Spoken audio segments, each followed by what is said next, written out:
மத்தேயு 5ஆம் அதிகாரம் 7ஆம் வசனம். இரக்கம் உள்ளவர்கள் பாக்கியவான்கள், அவர்கள் இரக்கம் பெறுவார்கள். விசுவாசத்துல வாழ்ந்திருக்கிற தேவச்சனமே, இன்னைக்கு நிறைய நம்முடைய வாழ்க்கையில இரக்கம் செய்யறது கிடையாதுங்க. பகையிலே நம்ம வாழ்ந்து கொண்டு இருக்கிறோம். குடும்பத்துல பகை, சபையில பகை, நம்ம வேலை செய்கிற இடத்துல பகை, இப்படி அநேக இரக்கங்களை நம்ம என்ன செய்கிறோம்னாக்கா பகையாய் மாற்றி கொள்ளுகிறோம். பாருங்க, நம்முடைய வாழ்க்கையில எவ்வளோ பாவங்களை செய்திருக்கிறோம், ஆண்டவருக்கு விரோதமான காரியங்களை செய்திருக்கிறோம்.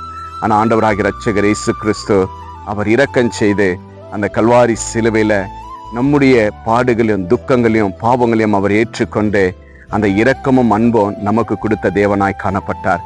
இன்றைக்கு நம்முடைய வாழ்க்கையிலும் பிரியமான தேவச்சனமே, நாமளும் பிறருக்கு இரக்கம் செய்ய வேண்டும். நம் இருக்கிறதை இன்னொருத்தருக்கு இரக்கமா இல்லாதவர்களுக்கு கொடுக்கலாம். நம் பேசாம இருக்கிறோமா, இரக்கம் செய்யுங்க. கிறிஸ்துவ பிள்ளைங்க, அவங்க ஏதோ ஒரு தவறு செஞ்சிட்டாங்களா, மன்னிப்போம், மறப்போம்.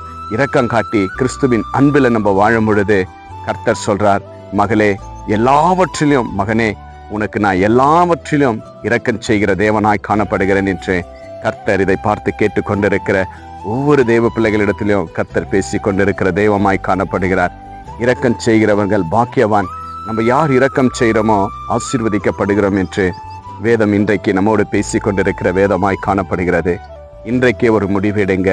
ஒருவேளை குடும்பத்துல அண்ணன் தம்பி, சகோதர சகோதரிகள், குடும்பத்துல தாய் தகப்பன், கணவன் மனைவி பிரிந்திருக்கிறீங்களா, பேசாம இருக்கீங்களா, இல்லை ஏதோ ஒரு விரோதத்தை நிமித்தமா தள்ளி இருக்கீங்களா, இன்றைக்கு ஒரு முடிவெடுங்க.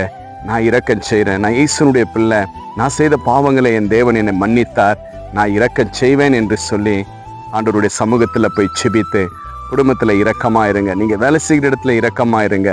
பிறர் இல்லாதவர்களுக்கு எது உங்க கிட்ட இருக்கிறதோ அது அவங்களுக்கு இரக்கம் செய்து நீங்க கொடுக்கும் பொழுது கர்த்தர் அதுல பிரியமாய் காணப்படுகிறார். இன்றைய விசுவாசிங்க, இரக்கம் செய்யுங்க.